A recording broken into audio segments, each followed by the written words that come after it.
मेरा नाम श्रुति है। अरे भैया जी, रिश्ता नहीं खजाना लेकर आई हूँ तुम्हारी श्रुति के लिए। ऐसा भाग्य तो राजकुमारियाँ भी लेकर पैदा नहीं होती हैं। गायत्री मौसी ने अपने अंदाज में बात की शुरुआत की थी। उनकी आंखें किसी जौहरी की तरह मेरी माँ के चेहरे पर उम्मीद और बेबसी के एक्सप्रेशन तोल रही थी। हमारा 2 कमरों का छोटा सा घर आज कुछ ज़्यादा ही तंग और उदास लग रहा था। पिताजी खड़े से कुर्सी पर बैठ गए और सीधी नज़रों से उन्हें देखा। गायत्री बहन, तुम तो जानती हो हमारे हालात कैसे हैं। हम सीधे साधे लोग हैं। हमें धन दौलत की तलाश नहीं है। बस बेटी के लिए एक अच्छा रिश्ता और इस आधार पर परिवार मिल जाए, यही हमारे लिए बहुत है। अरे भैया जी, बहुत ही इज्जतदार लड़का है, गायत्री मौसी ने पान मुंह में रखते हुए कहा।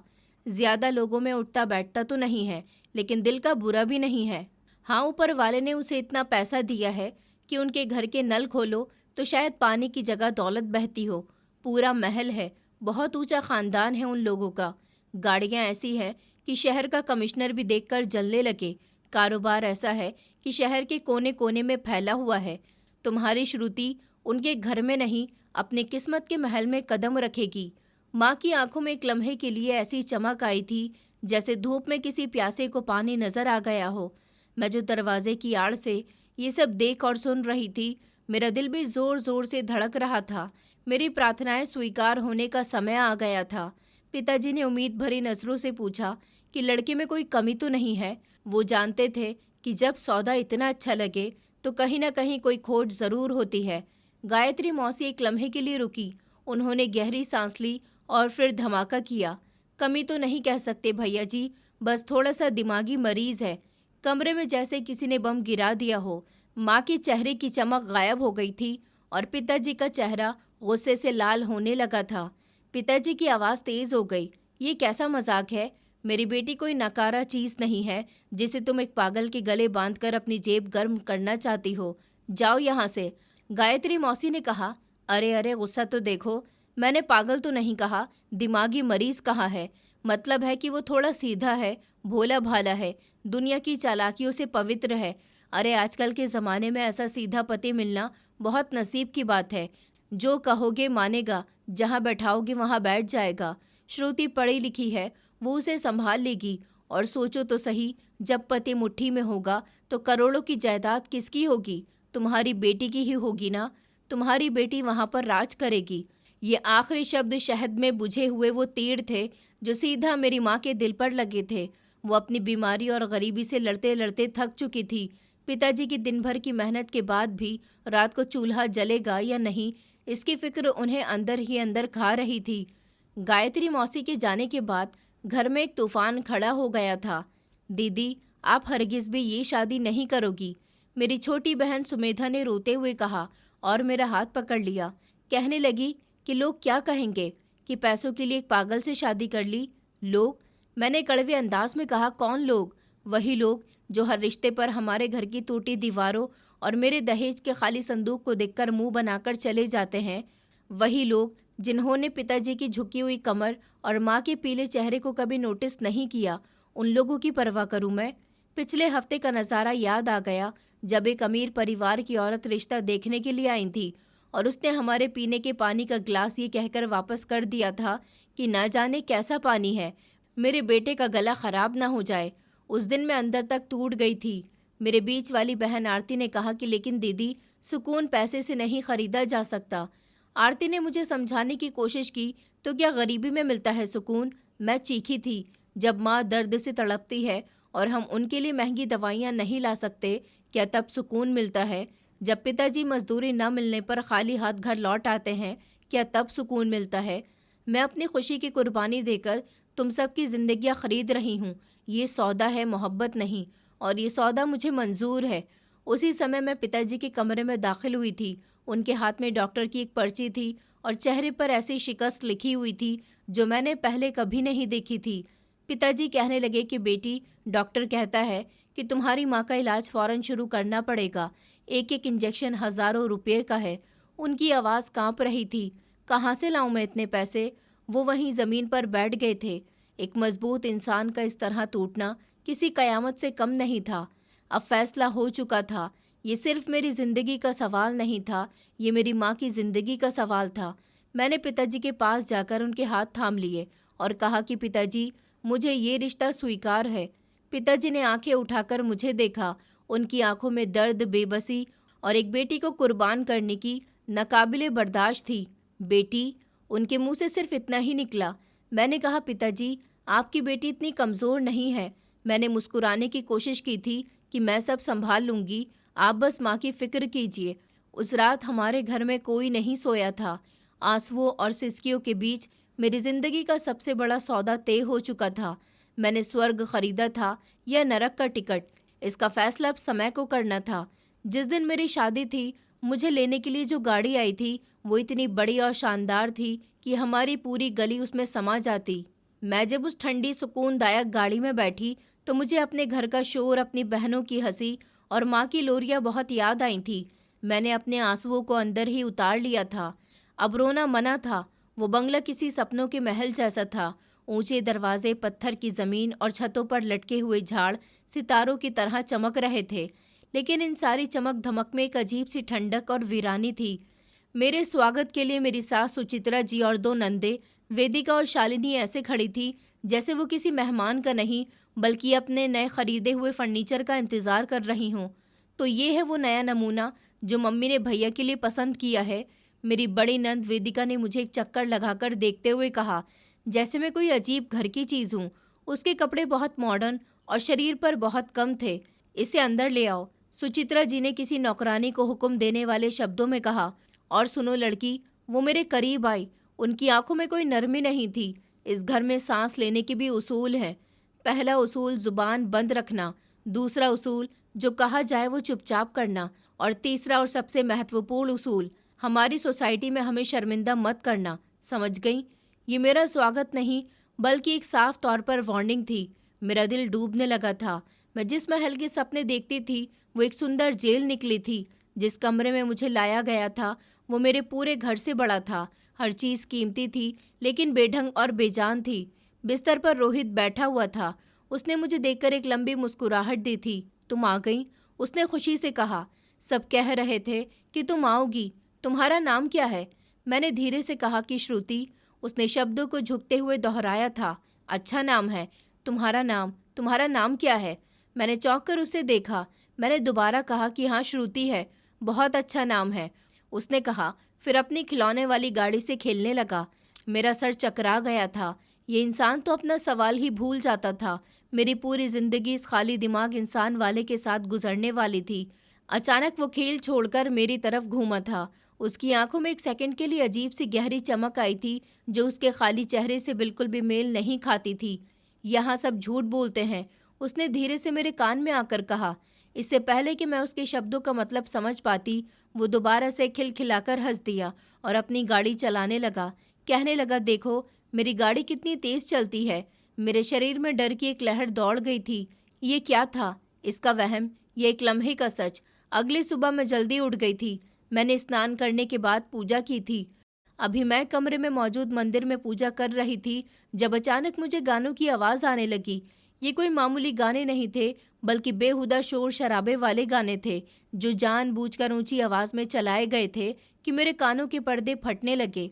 मैंने बड़ी मुश्किल से अपनी पूजा संपन्न की और जब कमरे से बाहर निकली तो वेदिका और शालिनी सोफे पर बैठी हुई कॉफ़ी पीते हुए हंस रही थी। ओहो माय गॉड, देखो तो सही, शालिनी ने मुझे देखकर अजीब अंदाज में कहा था। देखो, घर की नई पुजारन ने अपनी पूजा शुरू कर दी है। मैंने मजबूत शब्दों में कहा कि पूजा करना इंसान की अपनी आस्था और भक्ति है, किसी तरह का कोई दिखावा नहीं। और इस घर में भगवान का नाम लिया जा रहा है, इस पर तो आपको खुश होना चाहिए। खुशी? इतनी ही देर में सुचित्रा जी किचन से बाहर आई थी। उन्होंने कहा, हमारे यहाँ खुशी पार्टियों से, गानों से और हाई क्लास जिंदगी से आती है। ये रोना धोना और पूजा पाठ करना तुम गरीब लोगों को ही शोभा देता है। ये सब यहाँ नहीं चलेगा। वो मेरे करीब आई और मेरे पाँव के पास एक गंदा कपड़ा फेंक दिया। कहने लगी कि ये लो तुम्हारा पहला काम, जाकर स्टोर रूम साफ करो। इस घर में तुम्हारी असली जगह वही है। उनका हुक्म और उनका ये अंदाज बताने के लिए काफ़ी था कि मैं बहू बनकर नहीं बल्कि एक बेजुबान बेइज्जत नौकरानी बनकर इस घर में आई थी। मेरी परीक्षा अब शुरू हो चुकी थी। किचन की ठंडी दीवार से टेक लगाकर मैं अपने आंसुओं पर कंट्रोल करने की कोशिश कर रही थी। नाश्ते की टेबल पर भी नेगेटिव कमेंट और इंसल्ट का सिलसिला जारी रहा था और वेदिका मेरी हर हरकत पर ऐसे नेगेटिव कमेंट्स देती थी जैसे मैं कोई इंसान नहीं बल्कि किसी सर्कस का जानवर हूँ। रोहित मेरे पास आया और खामोशी से मेरी प्लेट में एक बिस्किट रखकर मुस्कुराता हुआ चला गया था। उसकी ये छोटी सी अदा मेरे जख्मों पर मरहम कर गई थी, लेकिन ये खुशी सिर्फ कुछ ही समय की थी। दोपहर में सुचित्रा जी ने मुझे अपने कमरे में बुलाया था। उनके शब्द हमेशा की तरह कड़क थे। आज शाम मेरी कुछ फ्रेंड्स आ रही हैं, पार्टी है। उन्होंने अपने नाखूनों को देखते हुए कहा, मैं नहीं चाहती कि मेरी पार्टी में किसी तरह का कोई नाटक हो, तो तुम सारा टाइम किचन में ही रहोगी और तुम्हें जब बुलाया जाए तो सिर्फ चाय की ट्रे लेकर आ जाना। जी मम्मी जी। मैंने सिर्फ धीरे से सर हिलाया। वो कहने लगी कि हाँ, और एक और बात। वो रुक गई और मुझे सर से लेकर पाँव तक एक गहरी नज़र से देखा। ये घटिया कपड़े पहनकर बाहर मत आना। अलमारी में एक से एक महंगे और डिज़ाइनर कपड़े पड़े हुए हैं, उनमें से ही कोई पहन लेना। मैं अपनी फ्रेंड्स के सामने कोई तमाशा नहीं बनवाना चाहती, ताकि कोई कहे कि हमने अपने करोड़पति बेटे के लिए किसी गांव की भिखारन उठा ली है। उनका हर शब्द तीर की तरह मेरे दिल में चुभ रहा था। मैं चुपचाप उनके कमरे से निकल आई थी। मेरी आंखों के सामने पिताजी का चेहरा घूम रहा था। हिम्मत मत हारना बेटी। उनके ये शब्द मेरे कानों में गूंज रहे थे। मैंने फैसला कर लिया था कि मैं उनकी किसी बात का बुरा नहीं मानूंगी, लेकिन अपनी पहचान और अपने उसूलों पर समझौता भी नहीं करूंगी। शाम को जब मेहमानों का आना जाना शुरू हुआ तो घर हंसी बातों और परफ्यूम की खुशबू से महक उठा था। मैंने एक सिंपल सा सूट पहन रखा था और किचन में काम में बिजी हो गई थी। कुछ देर के बाद मुझे आवाज़ दी गई थी। मैं चाय और नाश्ते से सजी हुई ट्रे लेकर लाउंज की तरफ बढ़ी थी। लाउंज में दाखिल होते ही बातचीत का सिलसिला अचानक थम गया था। 20 के करीब औरतें जो महंगे कपड़े और जेवर पहनी हुई थी, मुझे ऐसे देखने लगी जैसे मैं किसी और प्लैनेट से आई हूँ। मैंने नज़र झुका ली थी, ट्रे को टेबल के करीब किया और चाय के कप निकालने लगी। सुचित्रा, ये कौन है? क्या नई नौकरानी रखी है? एक औरत ने अपना चश्मा नाक पर टिकाते हुए पूछा। इस सवाल पर वेदिका और शालिनी की दबी हुई हंसी तेज हो गई थी। नहीं मिसेस अग्निहोत्री, ये रोहित की पत्नी है। सुचित्रा जी ने दांत पीसते हुए मुस्कुराकर जवाब दिया था। श्रुति नाम है इसका, थोड़ी पुराने ख्याल वाली है। पुराने ख्याल? एक और औरत ने नेगेटिव कमेंट किया। अरे भाई, इस जमाने में भी ये लड़की दुपट्टे को देखो कैसे पूरा चारों तरफ लपेट कर पहने हुए है। आज के ज़माने में तो दुपट्टा लड़कियों के गले में होता ही नहीं है। हमें तो लगा था कि तुम्हारे घर की बहू आएगी तो फैशन में तुम लोगों को भी पीछे छोड़ देगी, लेकिन तुम लोग तो एक गंवार बहू ले आई हो। हम तो इसे मजाक में बहन जी टाइप भाभी कहते हैं। शालिनी ने हंसते हुए मजाक में आंख मारते हुए कहा। वेदिका कहने लगी कि इसके आने से हमारा घर मंदिर बनता जा रहा है। सुबह शाम प्रार्थना में जो लगी रहती है पुजारन। कमरे में एक बार फिर से हंसी का शोर तेज हो गया था। मैं अपना काम पूरा करके खामोशी से वापस मुड़ने लगी थी। मेरा दिल चाह रहा था कि ज़मीन फट जाए और मैं इसमें समा जाऊं। ये सिर्फ मेरी बेइज्जती नहीं थी, ये मेरे माता पिता की परवरिश पर कीचड़ उछाली जा रही थी। मैं किचन में आकर फूट फूट कर रो पड़ी थी। मैंने पैसों के लिए ये सब कुछ स्वीकार किया था, लेकिन इज्जत की कीमत पर क्या ये सौदा बहुत महंगा नहीं था? अचानक मुझे अपने कंधे पर एक एहसास महसूस हुआ। मैंने चौंक कर देखा तो रोहित खड़ा हुआ था। उसके चेहरे पर परेशानी के एक्सप्रेशन थे। रो क्यों रही हो? उसने मासूमियत से पूछा। उसकी बातें सुनकर मैंने हैरानी से उसे देखा था। उसे कैसे पता चल गया था कि मैं इन लोगों की बातों पर रो रही हूँ? वो सब लोग बहुत शोर मचा रहे हैं। मैंने बात बदलने की कोशिश की। उसने अजीब शब्दों में कहा, ये लोग तो हमेशा ही शोर मचाते हैं, तुम उनकी बातें मत सुना करो। इससे पहले कि मैं उसके इन अजीब शब्दों पर आके कुछ सोचती, वो वापस अपने बच्चों वाले अंदाज में आ गया था और मुस्कुराते हुए कहने लगा, चलो हम चोर पुलिस खेलते हैं, तुम चोर बनो। मैं उसे देखती रह गई थी। ये इंसान बड़ा ही अजीब था। एक लम्हे में वो कोई मामूली बच्चे जैसा लगता था और दूसरे ही लम्हे में उसके मुंह से ऐसी बातें निकलती थी जो उसकी दिमागी हालत से मेल नहीं खाती थी। मेहमानों के जाने के बाद घर में कयामत खड़ी हो गई थी। सुचित्रा जी, वेदिका और शालिनी तीनों मुझ पर चढ़ दौड़ी थी। कहने लगी कि तुमने आज हमें पूरी सोसाइटी में इंसल्ट करवा दिया है। सुचित्रा जी चिल्ला रही थी। सब हम पर हंस रहे थे। ये सब तुम्हारे इस होलिये की वजह से हुआ है। तुम्हें मैंने कहा था कि कोई अच्छी सी ड्रेस पहन लेना। ये क्या अपने पुराने टाइप का बहन जी सूट टाइप निकाल कर पहना है?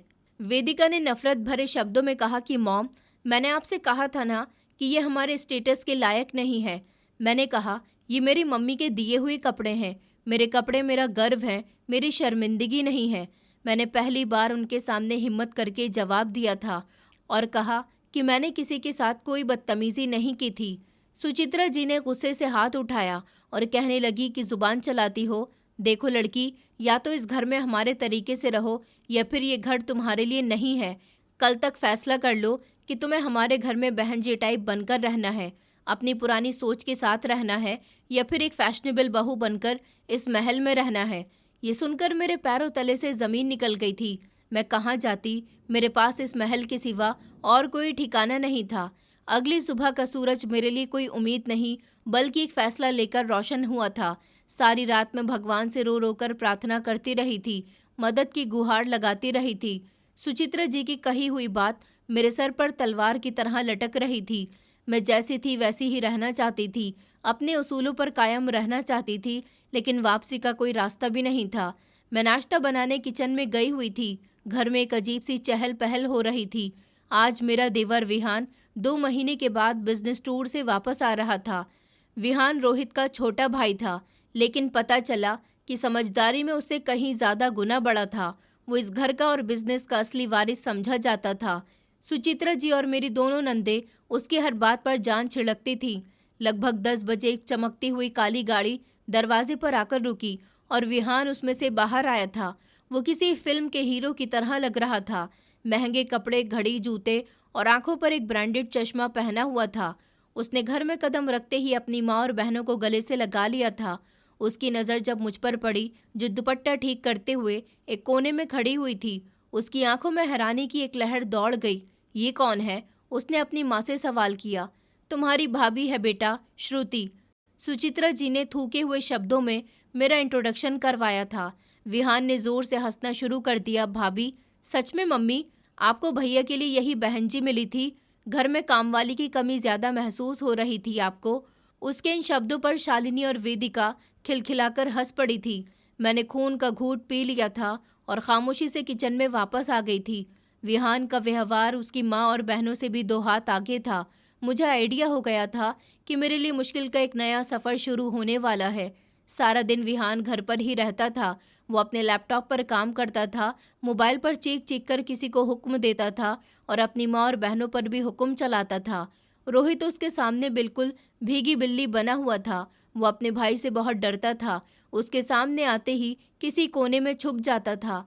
विहान भी उसे सिर्फ घर का एक फालतू फर्नीचर समझकर नज़रअंदाज कर रहा था। दोपहर में विहान लाउंज में सोफे पर बैठा हुआ किसी से फ़ोन पर गुस्से से बात कर रहा था।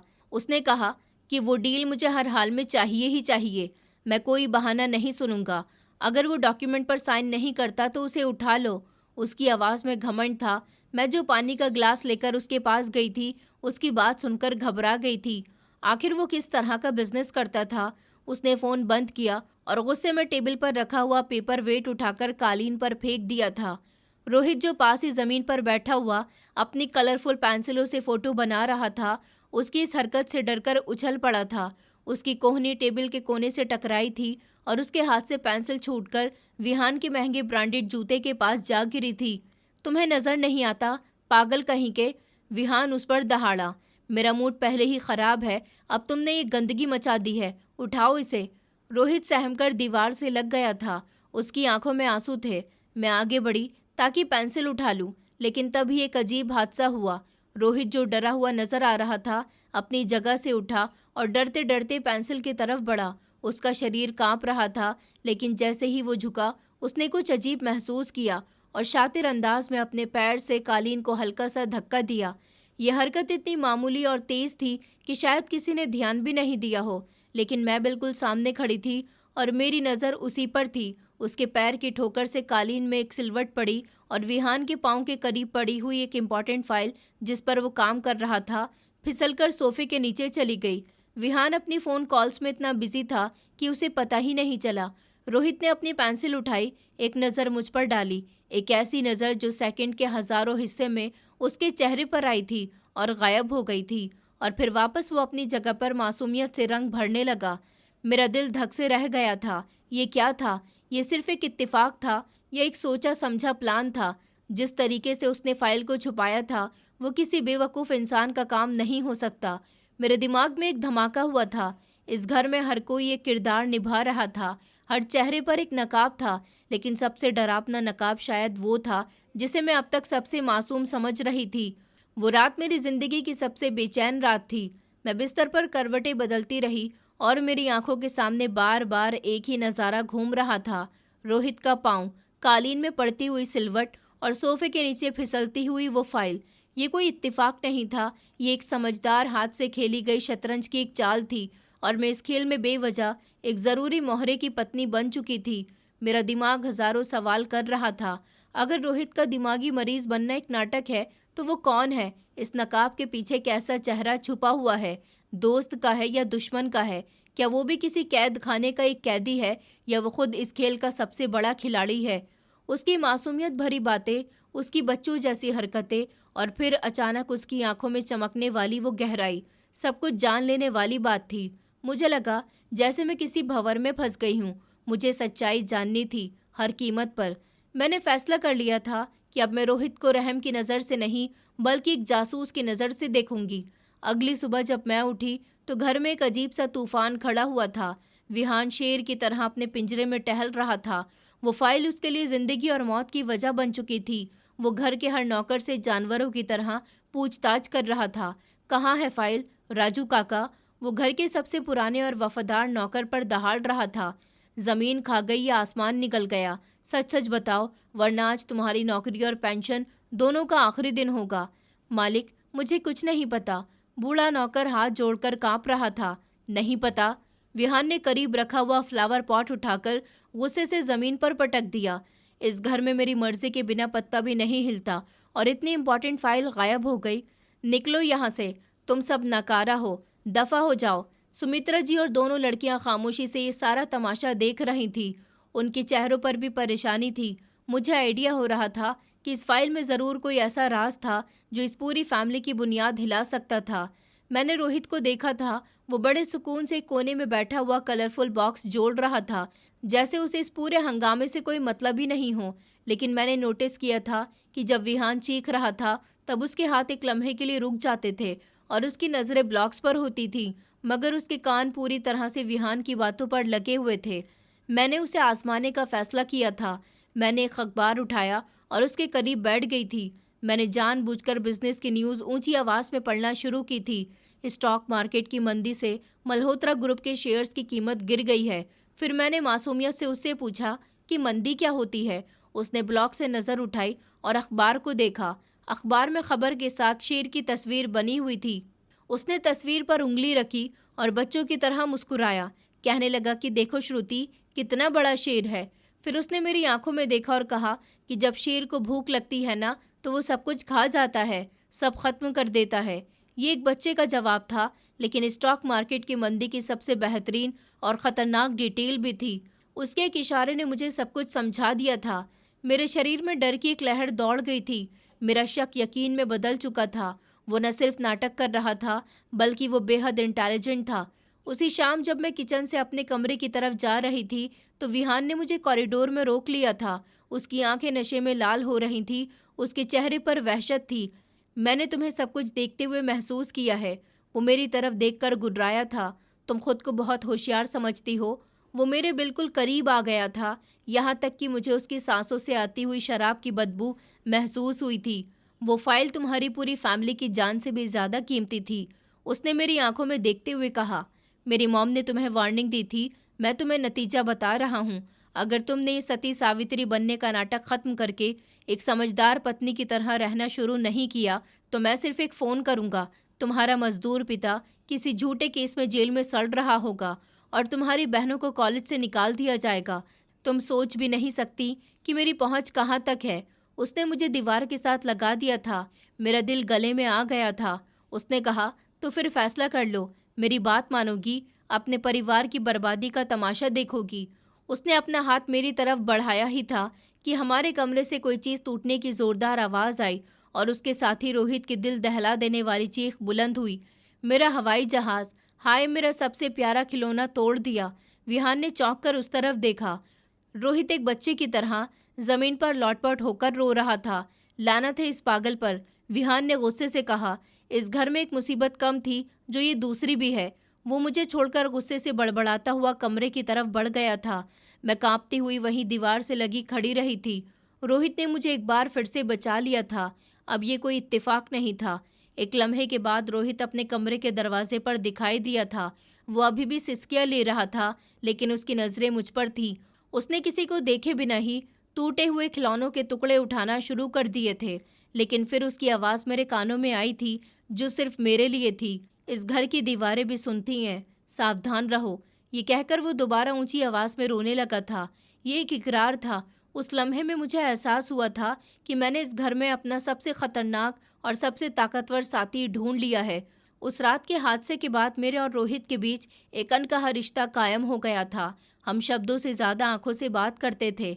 जब भी हम कमरे में अकेले होते थे, उसके चेहरे से मासूमियत का नकाब कुछ लम्हों के लिए उतर जाता था और वो एक थका हुआ समझदार इंसान नजर आता था। वो मुझसे मोहब्बत से बात नहीं करता था, लेकिन उसकी मौजूदगी मुझे एक अजीब सी सुरक्षा का एहसास दिलाती थी। मुझे पता था कि मैं इस घर में अकेली नहीं हूँ। दूसरी तरफ विहान का व्यवहार मेरे साथ दिन ब दिन ज़्यादा बुरा होता जा रहा था। वो मुझे नीचा दिखाने का कोई मौका हाथ से नहीं जाने देता था। उसकी नज़रों में मेरे लिए बहुत नफरत थी, जैसे मैं उसकी किसी कीमती चीज़ पर कब्जा करके बैठी हूँ। एक रात मैं किचन में पानी लेने गई तो लाउंज से आती हुई आवाज़ों ने मुझे ठिठकने पर मजबूर कर दिया था। विहान, सुचित्रा जी और दोनों लड़कियां वहां बैठे थे। मैं दीवार की आड़ में छुपकर उनकी बातें सुनने लगी। मॉम, हमें रोहित को कानूनी तौर पर दिमागी पेशेंट साबित करना ही होगा। ये विहान की आवाज़ थी। एक बार डॉक्टर की रिपोर्ट्स बन गई तो मैं उसकी सारी जायदाद का पावर ऑफ अटॉर्नी हासिल कर लूँगा। उसकी शादी करवाना इसी प्लान का पहला कदम था, ताकि सबको विश्वास हो जाए कि उसे ख्याल रखने वाली की ज़रूरत है। लेकिन इस लड़की का क्या करेंगे विहान? सुचित्रा जी ने हैरानी से पूछा। वो जितनी सीधी दिखती है उतनी है नहीं, आप उसकी फिक्र मत कीजिए। विहान एक शैतानी हंसी हंसते हुए बोला। इस जैसी लड़कियों को काबू करना मुझे अच्छी तरह से आता है। एक बार सारी जायदाद हमारे नाम पर हो जाए, फिर ऐसा धक्का देंगे कि ये सीधी अपने पिता की झोपड़ी में जाकर गिरेगी।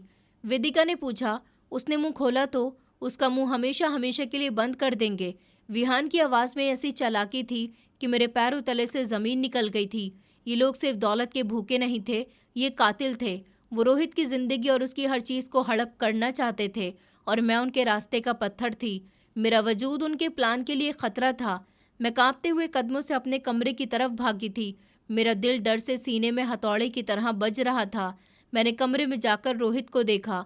वो गहरी नींद में सो रहा था। उसके चेहरे पर वही बच्चों जैसी मासूमियत थी। मैं उसके करीब बैठकर फूट फूट कर रो पड़ी थी। मुझे इस इंसान पर तरस आ रहा था जिसके अपने ही परिवार वाले उसकी जान और प्रॉपर्टी के दुश्मन बने हुए थे। अगले 2 दिन शायद तनाव में गुजरे थे। मैं हर समय डरी हुई और सहमी हुई रहती थी। विहान की धमकियां और उसका प्लान मेरे दिमाग पर छाया हुआ था। मैं रोहित से डायरेक्ट बात करना चाहती थी, उसे बताना चाहती थी कि मैं सब कुछ जानती हूँ, लेकिन मुझे मौका नहीं मिल रहा था। एक शाम विहान ने सबको बताया कि उसके कुछ दोस्त घर पर आ रहे हैं। एक छोटी सी पार्टी है, उसने लाउंज में खड़े होकर कहा और फिर मेरी तरफ मुड़कर हुक्म दिया, और तुम हमारे मेहमानों के सामने कोई तमाशा खड़ा मत कर देना, बस चुपचाप काम करना। मेरे दिल में खतरे की घंटियां बजने लगी थी। विहान के दोस्त यकीनन उसकी ही तरह होंगे। रात के 8 बज रहे थे। मेहमानों का आना जाना शुरू हो गया था। 2-3 चमकती हुई गाड़ियों से विहान जैसे ही 6-7 जवान लड़के उतरे थे। वो सब ऊंची आवाज़ में हंस रहे थे और उनका व्यवहार इतना घटिया था कि उनमें से एक, जिसका नाम शायद अविनाश था, सबसे ज़्यादा बदतमीज़ नज़र आ रहा था। उसकी गंदी नज़रें घर की नौकरानी से होती हुई शालिनी और वेदिका पर पड़ रही थी, जो उसका ध्यान हासिल करके खुश हो रही थी। लाउंज में सारे लोग बैठे हुए हंस रहे थे और चारों तरफ सिगरेट का धुआं भर गया था। मैं उनके लिए खाने पीने का सामान तैयार कर रही थी। मेरा दिल बुरी तरह से घबरा रहा था। श्रुति, सुचित्रा जी ने किचन में आकर कहा, जाओ उन सबके लिए चाय बनाकर ले जाओ। मैंने कहा, मम्मी जी, मैं अपने देवर के दोस्तों के सामने। मैं हिम्मत करके कहना चाह रही थी, लेकिन उन्होंने चिल्लाकर कहा कि अपनी बकवास बंद करो, जैसा कहा है वैसा ही करो, कोई ज़रूरत नहीं है इतनी संस्कारी बनने की। मजबूरन मुझे चाय की ट्रॉली तैयार करनी पड़ गई थी। मेरे हाथ कांप रहे थे। मुझे ऐसा लग रहा था जैसे मैं खुद अपनी इज्जत की ट्रॉली सजाकर भूखे भेड़ियों के सामने जा रही हूँ। जब मैं किचन से बाहर निकली तो मैंने अपने कमरे की तरफ एक नज़र डाली थी। दरवाज़ा थोड़ा सा खुला हुआ था। अंदर रोहित खड़ा हुआ था। वो खेल नहीं रहा था। उसके कंधे तने हुए थे और उसके चेहरे पर बच्चों जैसी कोई मासूमियत नहीं थी, बल्कि एक चट्टान जैसी सख्ती और इंतज़ार था। इंतज़ार जैसे कोई शिकारी अपने शिकार के जाल में फंसने का करता हो। मेरा दिल धक से रह गया था। आज रात जो होने वाला था कुछ बहुत बड़ा, शायद कुछ ऐसा जो इस घर की हर दीवार को हिलाकर रख देगा। मेरे हाथ कांप रहे थे। चाय की ट्रॉली का पहिया कालीन पर एक मनहूस आवाज़ पैदा कर रहा था, जैसे वो मेरे अंजाम का ऐलान कर रहा हो। मैंने एक गहरी सांस ली और लाउंज में कदम रखा।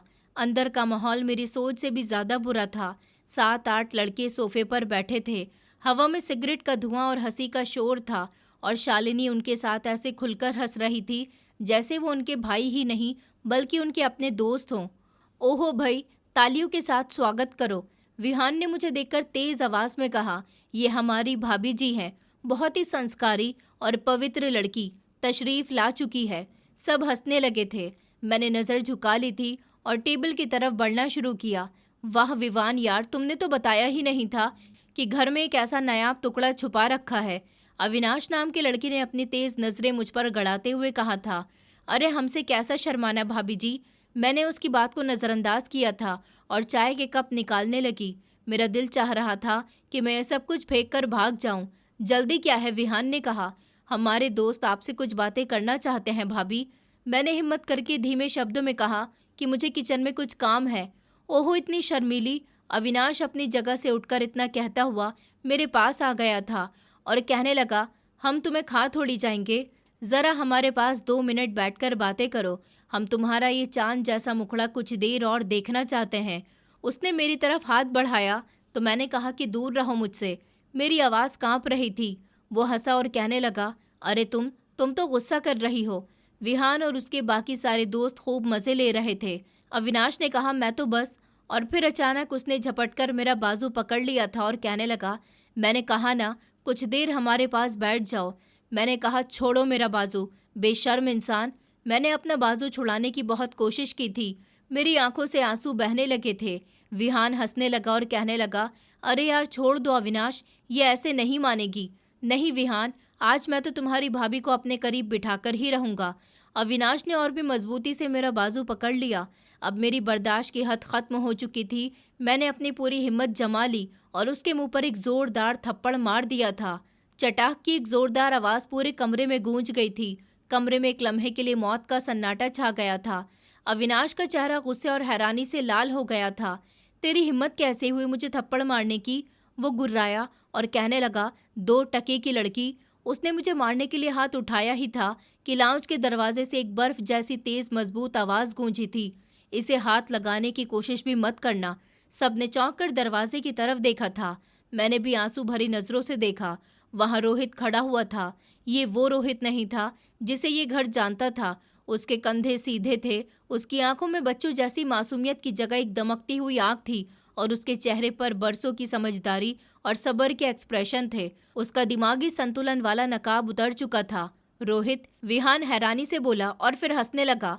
तुम यहाँ क्या कर रहे हो? चलो अपने कमरे में जाओ, जाकर खेलो। रोहित ने विहान को पूरी तरह से नज़रअंदाज कर दिया था। उसकी नज़रें सिर्फ अविनाश पर जमी हुई थी जो अभी भी मेरा बाजू पकड़े हुए था। रोहित ने एक एक शब्द चबाकर कहा कि मैंने कहा ना, मेरी पत्नी का बाजू छोड़ दो। उसके शब्दों में ऐसी वो सख्ती थी कि अविनाश ने फौरन मेरा बाजू छोड़ दिया था, जैसे उसे बिजली का झटका लगा हो। रोहित धीरे धीरे चलता हुआ कमरे के बीच में आ गया था। उसकी चाल में एक अजीब सा कॉन्फिडेंस और ताकत थी। वो सीधा विहान के सामने जाकर रुका। तुम लोगों ने क्या समझा था? रोहित की आवाज़ भी धीमी थी, मगर किसी दहाड़ से ज़्यादा खतरनाक थी। कि मैं पागल हूँ, मैं बेवकूफ़ हूँ, तुम्हारे हर जुल्म पर साजिश को समझ नहीं सकता।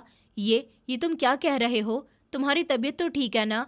विहान का चेहरा सफ़ेद पड़ चुका था।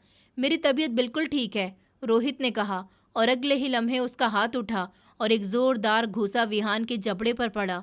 लेकिन अब तुम्हारी तबीयत ठीक नहीं रहेगी विहान। कमरे में भगदड़ मच गई थी। रोहित ने विहान को गिरेबान से पकड़ लिया था और उसे बेतहाशा मारना शुरू कर दिया था। वो कहने लगा, तुम्हारी हिम्मत कैसे हुई मेरी पत्नी की इज्जत पर हाथ डालने की? वो चिल्ला रहा था। पहले तुम लोगों ने मेरा माल छीनने की कोशिश की और अब मेरी पत्नी। विहान के दोस्त बुरी तरह से डर गए थे और अपने दोस्त को बचाने के लिए आगे बढ़े थे, लेकिन रोहित के गुस्से के आगे किसी एक की भी नहीं चली थी। इस समय वो एक जख्मी शेर लग रहा था जो अपने शिकार को चीर फाड़ रहा हो। सुचित्रा जी और दोनों बेटियां शोर सुनकर भागती हुई आई थी। हे भगवान, ये क्या हो रहा है? रोहित, छोड़ दो मेरे बेटे को। सुचित्रा जी चीख रही थी। मैं वहीं खड़ी थी, मेरे आंसू सूख चुके थे। जिस इंसान को मैं अपना सबसे बड़ा बोझ समझती थी वो मेरा रखवाला बनकर खड़ा था। नाटक खत्म हो चुका था और असली कहानी अब शुरू हुई थी। विहान के दोस्त उसे अधमरी हालत में उठाकर किसी भूत की तरह से भाग गए थे। लाउंज में अब सिर्फ हम 5 लोग रह गए थे। विहान जमीन पर पड़ा हुआ दर्द से तड़प रहा था।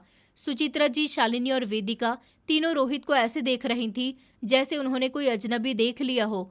उनके चेहरों पर डर और हैरानी के मिले जुले एक्सप्रेशन थे। रोहित, क्या तुम पागल हो गए हो? सुचित्रा जी ने आखिरी बार चिल्लाकर खामोशी को तोड़ा था। तुमने अपने भाई पर हाथ उठाया। भाई? रोहित ने एक जहरीली मुस्कुराहट के साथ कहा कि ये मेरा भाई नहीं है और तुम मेरी माँ नहीं हो। ये शब्द जैसे एक बम की तरह उन तीनों के चेहरे पर पड़े थे और उनका चेहरा हैरान रह गया था। क्या क्या बकवास कर रहे हो तुम?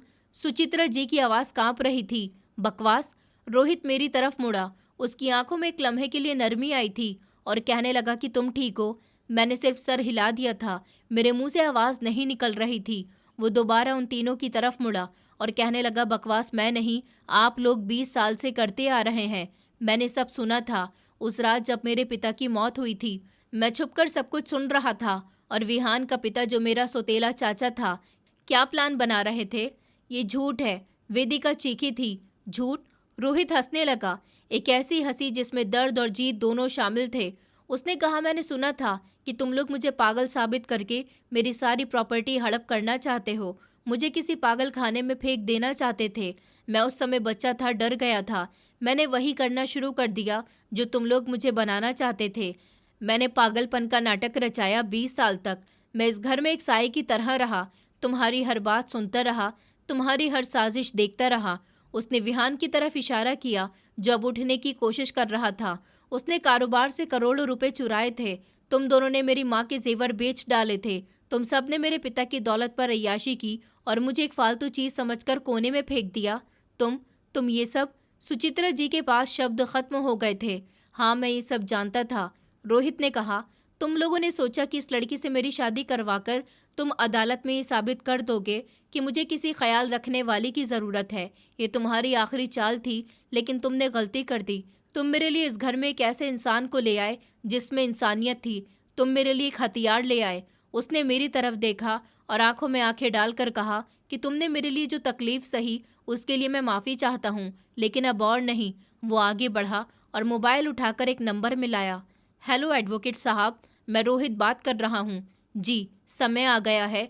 कल सुबह 10 बजे सारे डॉक्यूमेंट्स लेकर हमारे घर आ जाइएगा। इन सबको इनकी औकात दिखानी है। फ़ोन बंद करके उसने सुचित्रा जी की तरफ देखा। आप लोगों के पास 2 रास्ते हैं, या तो आज रात चुपचाप इस घर से दफ़ा हो जाओ सिर्फ अपने कपड़े लेकर, या फिर कल मेरे वकील और पुलिस का सामना करो। मेरे पास आप लोगों के खिलाफ फ्रॉड, रिश्वतखोरी और कत्ल की साजिश के सारे सबूत मौजूद हैं। विहान दर्द से तड़प रहा था। नफरत से कहने लगा, तुम इसकी कीमत चुकाओगे।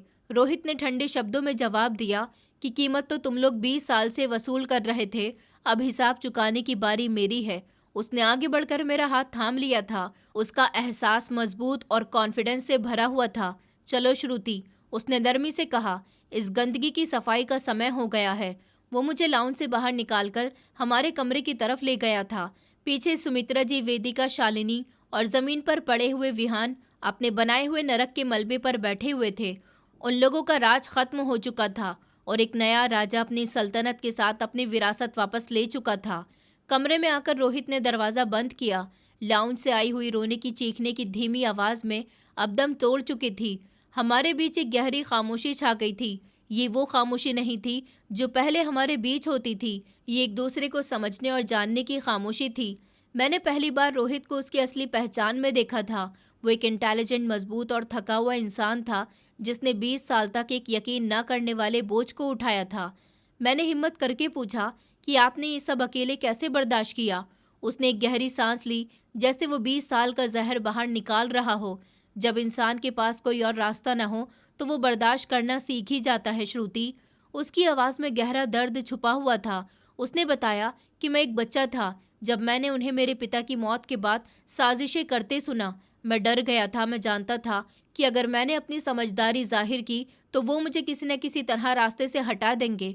इसलिए मैंने वो बनने का फैसला किया जो वो मुझे देखना चाहते थे, एक लाचार, बेवकूफ़, कमज़र्फ लड़का। ये सब कुछ मैंने अपनी हिफाजत के लिए एक हथियार की तरह इस्तेमाल किया था, लेकिन ये बहुत मुश्किल हो रहा था।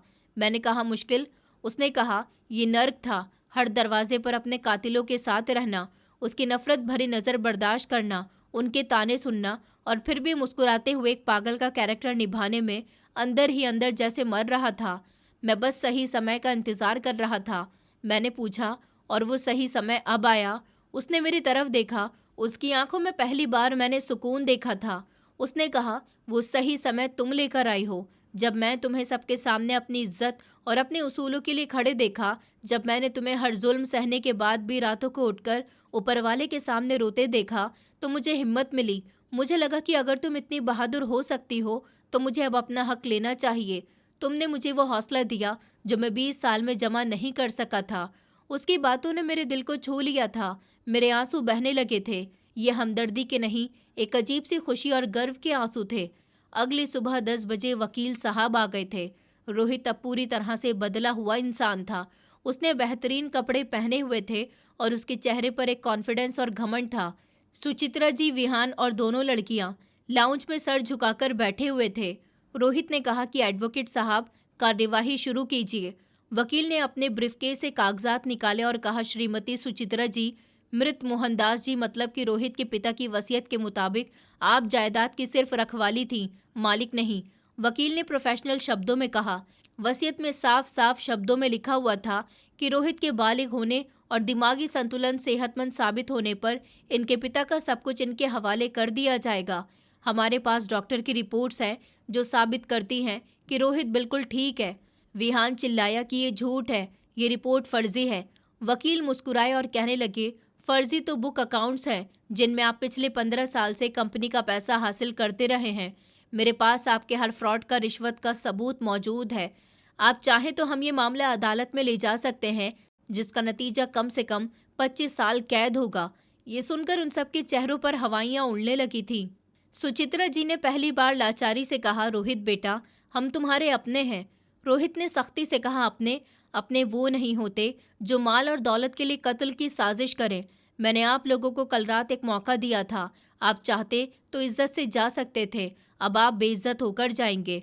उसने सिक्योरिटी गार्ड को इशारा किया कि इन चारों को उनके कमरे तक ले जाओ। इन्हें सिर्फ अपने कपड़े साथ ले जाने की इजाज़त है। इनका एक एक पैसा, जेवर, सब कुछ इसी घर का है और यहीं रहेगा। इन्हें घर के बाहर छोड़ आओ। गार्ड्स आगे बढ़े। वो चारों चीखते रहे, लेकिन उनकी सुनने वाला कोई नहीं था।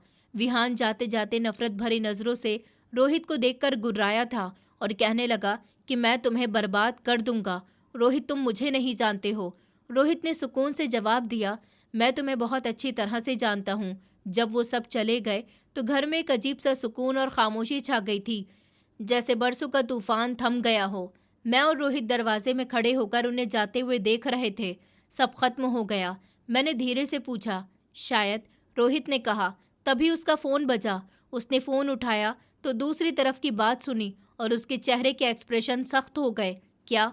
कहाँ हुआ एक्सीडेंट? उसने फ़ोन पर पूछा।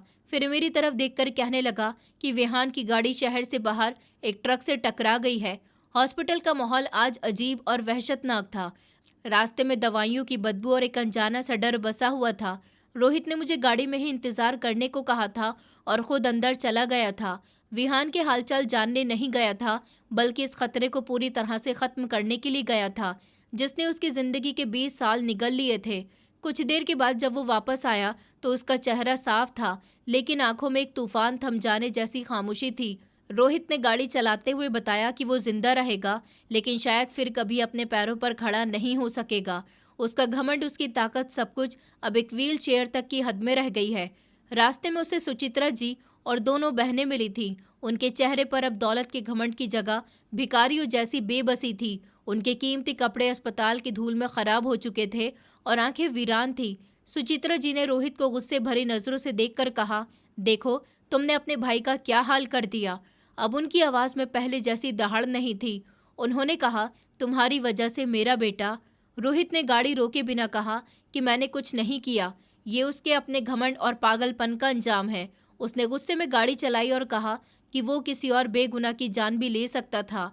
कुदरत ने सिर्फ उसी की सजा उसको दी है जिसने पाप किया था। ये कहकर उसने गाड़ी की स्पीड तेज कर दी थी। उसने पीछे मुड़कर भी नहीं देखा था। उसके लिए वो सारे रास्ते हमेशा के लिए बंद हो चुके थे। अगले कुछ हफ्ते बदलाव किए थे। रोहित ने बिजनेस को अपने दिमाग और अपनी महारत से संभाल लिया था। पुराने नौकर भी दंग रह गए थे।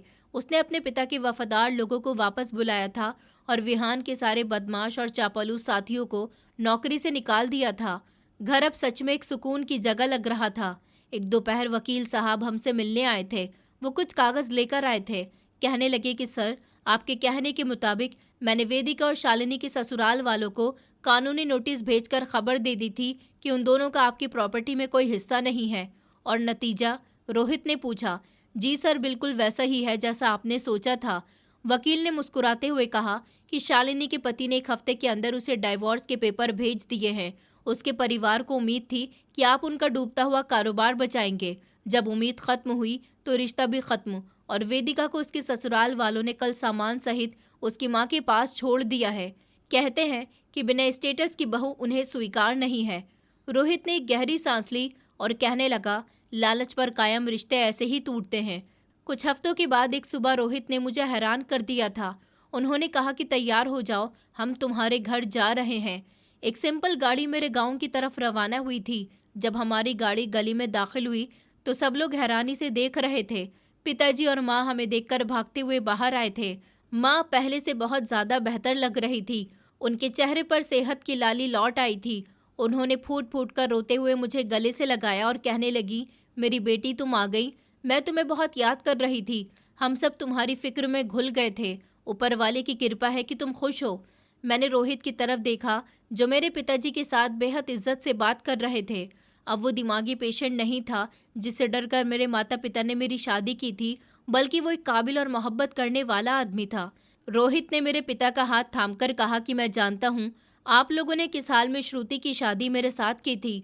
मैं आपकी बेटी की कुर्बानी का कर्ज तो नहीं चुका सकता, लेकिन मैं आपसे वादा करता हूँ कि उसकी आंखों में फिर कभी आंसू नहीं आएंगे। मैंने माँ जी के इलाज और बहनों की पढ़ाई और शादी के लिए फंड कायम कर दिया है। अब आप किसी चीज़ की फिक्र नहीं कीजिए। पिताजी की आंखों से आंसू बहने लगे थे। बेटा, मैंने तो अपनी बेटी का सौदा किया था, मुझे माफ़ कर देना, लेकिन तुमने इस सौदे को भी एक अनमोल रिश्ते में बदल दिया।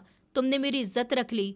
उस दिन मैंने अपने परिवार की आंखों में हकीकत वाली खुशी देखी थी। वो खुशी जो दौलत से नहीं बल्कि सुकून और इज्जत से मिलती है।